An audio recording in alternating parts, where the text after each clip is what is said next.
నమస్కారం. తీర్థయాత్రకి స్వాగతం. తెలుగునాట సుప్రసిద్ధ శివ మహాక్షేత్రాలలో ఒకటి కీసరగుట్ట. ఈ దివ్య క్షేత్రంలో పరమేశ్వరుడు 101 శివలింగాల రూపంలో దర్శనమిచ్చే అపూర్వ క్షేత్రం. సాక్షాత్తు శ్రీరాముడే ప్రతిష్ఠించిన శివలింగం ఇదే గుట్టపై ఉండటం పరమ విశేషం. అందుకే ఇక్కడి శివుణ్ణి రామలింగేశ్వర అంటారు. భక్తుల చేత నిత్య నీరాజనాలు అందుకుంటున్న కీసరగుట్ట శ్రీ రామలింగేశ్వర స్వామి ఆలయ విశేషాలను వీక్షిద్దాం.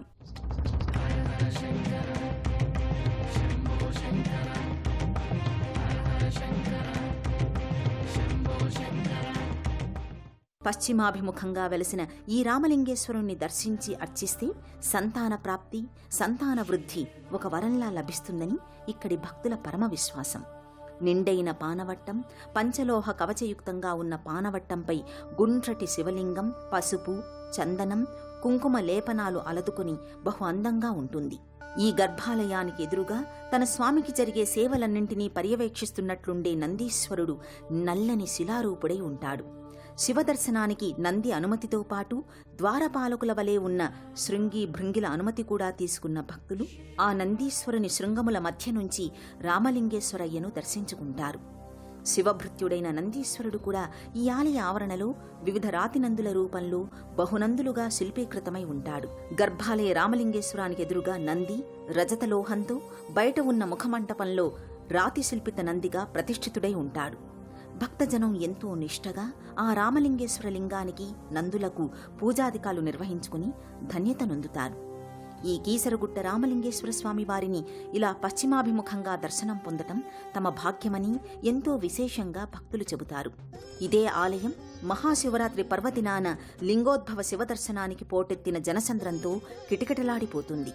కార్తీక మాస దీపారాధనలకు తెలంగాణ అంతటికీ విశేషమైన ఆలయంగా ఈ ఆలయాన్నే చెబుతారు. ప్రకృతి అందాల నడుమ అలరారుతున్న దివ్యక్షేత్రం ఇది. ఈ ఆలయానికి కొన్ని వందల సంవత్సరాల నాటి చరిత్ర ఉంది. తానీషా దర్బారులో మంత్రులుగా పనిచేసిన అక్కన్న మాదన్నలు కూడా ఈ రామలింగేశ్వర స్వామిని దర్శించారట. ఎంతో ప్రకృతి సౌందర్యం, మరెంతో పౌరాణిక చారిత్రక విశేషాలున్న కీసరగుట్ట ఆలయ ఆవరణను దర్శించుకుందాం. అక్కడ ఉన్న ఎన్నో అంశాలను స్వయంగా చూద్దాం.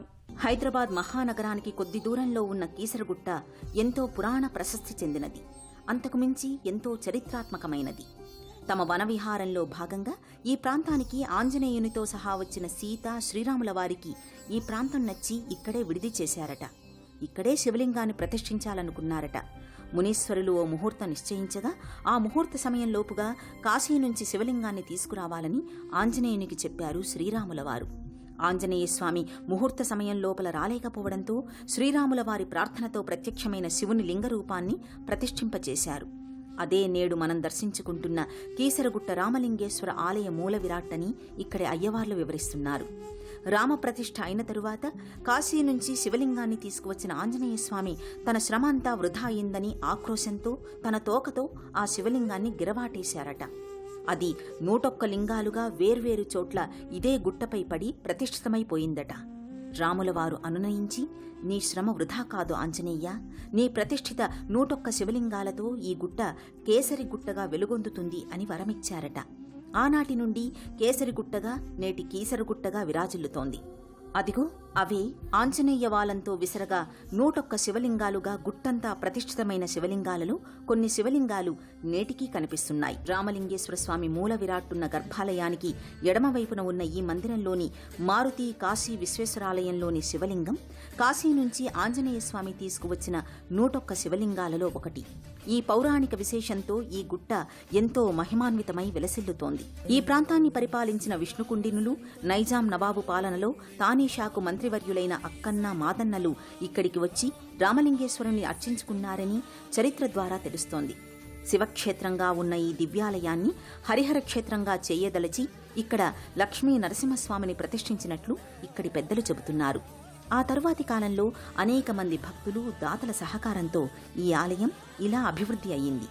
ఈ గుట్టకు సాక్షాత్తు ఆంజనేయుని వల్ల ఇన్ని శివలింగాల స్వయంభూ క్షేత్రమయ్యిందని, దీనిని కేసరిగుట్టగా అన్నదానికి నిదర్శనంగా ఓ భారీ ఆంజనేయస్వామి నమస్కార ముద్రతో దాసాంజనేయ ప్రతిమ వర్ణరంజితంగా ఇక్కడ సుప్రతిష్ఠితమై ఉంది. ప్రధాన రహదారికి ప్రక్కనే ఓ చక్కటి స్వాగత ద్వారం తీర్థయాత్రికులను సాదరంగా ఆహ్వానిస్తూ ఉంటుంది. దాన్ని దాటి మెట్ల వంటి మార్గంలో గుట్టపైకి ఎక్కుతూ ప్రాంగణంలోకి వస్తారు.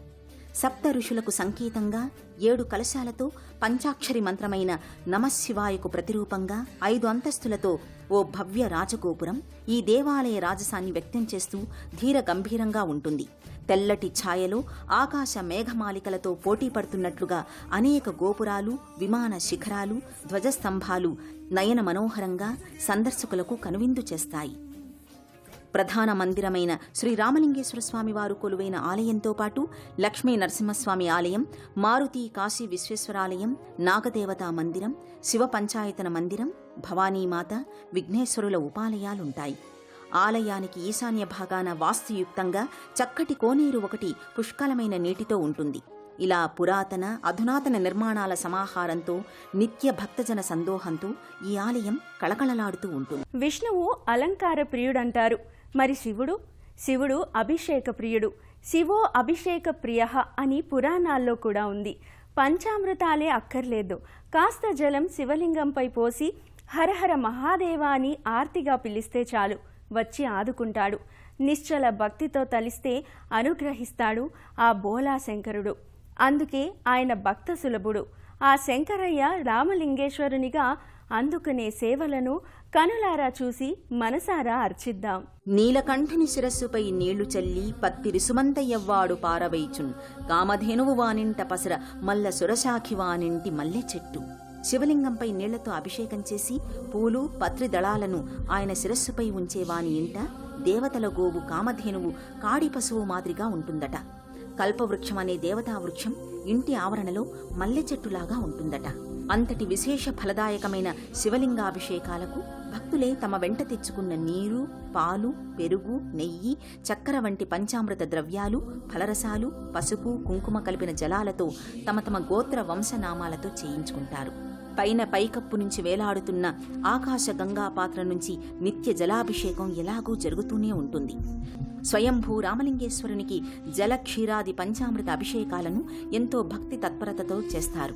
ఎంతమంది భక్తులు ఎన్నిసార్లు చెంబుల కొలది అభిషేకాన్ని చేసినా తనివి తీరనంత అభిషేకానంద భరితుడై ఉంటాడీ కీసరగుట్ట క్షేత్ర రామలింగేశ్వర మహాదేవుడు. శివునికి ఇష్టమని బిల్వపత్రాన్ని, ఎర్రని మందార పుష్పాల్ని సమర్పిస్తారు. నమశివాయ అని నమస్కృతులు చెల్లిస్తారు. ఈ గర్భాలయానికి ముందున్న ముఖమంటపం ఎంతో విశాలంగా వ్యాళ జంతువులే భారవాహులై మోస్తున్నట్లున్న పైకప్పుతో వర్ణరంజితమైన నక్షీల వంటి లతాయుక్త స్తంభాకృతులతో ప్రాకార మంటపాలలో వివిధ దేవతా విగ్రహాలతో శైవ మహాక్షేత్రాలలోని ప్రాంగణం వలె పరమ శోభాయమానంగా ఉంటుంది. ఈ శివలింగార్చనతో పాటు ఈ ఆలయం వెలసిన కీసరగుట్టంతా ఉన్న 101 శివలింగాకృతులకు అభిషేకాది అర్చనలు భక్తులు, పూజారులు, శివమాలాధారులు చేస్తూనే ఉంటారు. ఈ కీసరగుట్ట దేవస్థానం శివ పంచాయతన ఆలయమని కూడా అంటారు. ఇక్కడ ఏ 5 దేవతలు పంచాయతన దేవుళ్లుగా పూజలందుకుంటున్నారో చూద్దాం. ప్రధాన దేవాలయ మూల విరాట్టుకి అర్చనాభిషేకాది క్రతువులు పూర్తయ్యాక భక్తులు ఇదే ఆలయ ప్రాంగణంలో కొలువైన ఉపాలయ మందిరాల దర్శనం కూడా చేసుకుంటారు. అయ్యవారిని సందర్శించి అమ్మవారిని కూడా సందర్శించకుండా ఉంటారా? ఇదే కోవెలలో అమ్మవారు భవానీమాతగా కొలువై ఉంది. అర్ధనారీశ్వరుని అర్థాంగి. యాదేవీ సర్వభూతేషు శక్తిరూపేణ సంస్థిత నమస్తస్యై నమస్తస్యై నమస్తస్యై నమో నమః. ఆది పరాశక్తియే సతీదేవిగా పార్వతిగా అవతరించిందని పురాణ గాథలు వివరిస్తున్నాయి. పార్వతీదేవి ఎత్తిన అవతారం దుర్గాదేవి. ఆ దుర్గాదేవి ఆది ప్రకృతి పంచమహాస్వరూపాల్లో మొదటిది. ఆమె మరో నామమే భవానీమాత. శ్రీరామలింగేశ్వరుని దేవాలయంలోని ఉపమందిరంలో శక్తిమాత భవానీ చతుర్భుజాలతో కొలువు తీరి ఉంది. ఆయమ్మ దుష్ట శిక్షణకై ఆయుధాలను, శిష్టజన రక్షణకై అభయవరద హస్తముద్రలతో అనుగ్రహ దేవతగా దర్శనాన్ని అనుగ్రహిస్తోంది. కిరీటధారి అయి కర్ణాభరణాలు, నాసికాభరణంతో పసుపు అలదిన ముఖారవిందంతో కనువిందు చేస్తూ ఉంటుంది. ఆయమ్మ పట్టుపుట్టాలతో ఎంతో సౌందర్యంగా కనిపిస్తూ భక్తులకు మోదాన్ని కలిగిస్తుంది. పార్వతీదేవి మరో అవతారికైన మహాకాళి దుర్గ, ముగ్గురమ్మలలో ఒకామెగా విద్యాప్రదాయిని సరస్వతీదేవుల విగ్రహాకృతులు కూడా ఇక్కడే కనిపిస్తాయి. ఆమె చింతనే ఆమె తనయుడైన వినాయకుడు కూడా ఒక ఉపమందిర దేవునిగా అలరారుతున్నాడు. నునుపైన రాతి విగ్రహ రూపుడైన లంబోదరునిగా దర్శనమిస్తున్నాడు. వినాయక దర్శనం అర్చనం అయిన పిమ్మట శివ పంచాయతన మందిరానికి వెళ్లి అక్కడ ప్రతిష్ఠితమైన శివుడు, అంబిక, ఆదిత్యుడు, గణపతి, విష్ణుమూర్తి ఈ 5 దేవుళ్ల పంచాయతన దైవారాధన చేసుకుంటారు భక్తులు. ఇక్కడ త్రేతాయుగంలో రాములవారు వనవిహారానికై ఇక్కడికి వచ్చి ఇక్కడ ప్రకృతిని చూసి ఇక్కడ స్వామివారికి శివలింగ ప్రతిష్ఠ చేస్తే బాగుంటుందని సంకల్పం కలిగి ఆంజనేయ స్వామిని కాశీకి పంపిస్తాడు రాములవారు. అందులోపు రాములవారికి పూజా సమయం దాటిపోయేసి ఈశ్వరుని ప్రార్థన చేస్తే ఈశ్వరుడే స్వయంభూగా పశ్చిమాముఖంగా వెలిసి ఉన్నాడు. రాముడిచే ప్రతిష్ఠింపొందిన రామలింగేశ్వర స్వామి పేరు స్వయంభూ. ఆంజనేయ స్వామి తెచ్చిన శివలింగాలు కూడా మన కొండపైన కనపడతాయి, అవన్నీ కూడా దర్శనమిస్తాయి. అక్కన మాదనాలు చేయ లక్ష్మీ నరసింహస్వామి ఆలయం కూడా ఇక్కడ నిర్మించి ఉండడం జరిగింది. గర్భాలయానికి ఎడమవైపున కాశీ విశ్వేశ్వర స్వామి వారి మరో మందిరం ఉంటుంది. ఇందులోని శివలింగం శ్రీరాముని ఆదేశంతో కాశీ నుంచి తీసుకువచ్చిన 101 శివలింగాలలో ఒకటి కావటం చేత ఈ శివుడు మారుతి కాశీ విశ్వేశ్వరుడు అని పేరుగాంచాడు. ఆ కాశీ విశ్వేశ్వరునికి కూడా అభిషేకాది అర్చనలు భక్తులు ఎంతో భక్తిగా చేస్తారు. ఆ పక్కనే ఉన్న నాగదేవతా మందిరానికి వెళతారు. ఒక వల్మీకం వంటి శిల్పాకృతియే విమాన శిఖరంగా అమరిన ఈ మందిరంలో జంటనాగ ఏకరాతి ప్రతిమలు, పంచపడగల నాగేంద్రస్వామి ప్రతిమ, నాగదేవత ప్రతిమ ఉంటాయి. భక్తుల పూజలందుకుంటూ ఉంటాయి. భక్తులు తమకు ప్రాప్తించిన నాగదోషాదులను నివారించే పూజలు ఇక్కడ నిర్వహించుకుంటారు. ఇదే ఆలయ ప్రాంగణంలో ఉన్న వివిధ దేవతల ఉపమందిరాలను దర్శించుకుందాం. అయ్యవారిని సందర్శించి అమ్మవారిని కూడా దర్శించకుండా ఉంటారా? ఇదే కోవెలలో అమ్మవారు భవానీ మాతగా కొలువై ఉంది. ఆ విశేషాలు ఇప్పుడు తిలకిద్దాం. ఇదే ఆవరణలో అక్కన్న మాదన్నలచే ప్రతిష్ఠితమైన శ్రీ లక్ష్మీ నరసింహస్వామి వారి మూల విరాటుతో వెలుగులేనుతున్న ఉపమందిరమిది. మకరధ్వజుని తోరణం కింద శంఖచక్రయుతంగా నారసింహుడు తేజో విరాజితమై ఉంటాడు. స్వామివారి వామ అంకంపై విష్ణుసతి లక్ష్మీదేవి కూడా ఉండడంచే ఈ స్వామి లక్ష్మీ నారసింహస్వామిగా భక్తులచే కొలుపులందుకుంటున్నాడు. ఈ శివలింగేశ్వరుడు శ్రీరామ ప్రతిష్ఠితుడై రామలింగేశ్వరుడు అనిపించుకున్నాడు కదా. అందుకేనేమో ఈ మందిర ఆవరణలో తన సతి సీతాదేవి, అనుంగు సహోదరుడు లక్ష్మణుడు, తన బంటు ఆంజనేయ సహితంగా శ్రీ సీతారామ లక్ష్మణ ఆంజనేయ స్వామిగా చూడచక్కని విగ్రహ సముదాయం ఈ ఉపమందిరంలో భక్తుల సందర్శనార్థమై ఉంది. శ్రీ మహావిష్ణువుకి నిత్యాన్నపాయనిగా ఉండే లక్ష్మీదేవి శ్రీ మహాలక్ష్మీదేవిగా ఇదే ఆవరణలో ఉన్న ఉపమందిరంలో విలసిల్లుతోంది. పసుపు అలదిన నిండైన ముత్తైదువ ముఖఛాయతో ఆ తల్లి దివ్యమైన దర్శనాన్ని అనుగ్రహిస్తోంది. రామభక్తుడు అతులిత బలశాలిగా మేరు పర్వత దేహునిగా ఆంజనేయస్వామి భారీ విగ్రహ రూపాన ఉన్న చెంతనే ఉన్న సింధూరవర్ణ ఉపమందిరంలో చిరు ఆంజనేయ ప్రతిమ భక్తజన నీరాజనాలు అందుకుంటూ ఉంటోంది. ఇంతమంది శైవ వైష్ణవ దేవదేవుళ్ల దర్శన భాగ్యం, వారిని అర్చించి తరించే అదృష్టం కలిగించిన కీసరగుట్ట క్షేత్ర తీర్థయాత్రానుభవం జన్మ జన్మలకు గుర్తుండిపోయే ఆధ్యాత్మిక ఫలదాయకం. శ్రీ రామలింగేశ్వర స్వామి దర్శన భాగ్యం జీవితాంతం శాశ్వత జ్ఞప్తిగా ఉండిపోవాలని పరమేశ్వరుణ్ణి ప్రార్థిద్దాం. నమః పార్వతీపతయే నమః. ఓం నమో నారాయణాయ.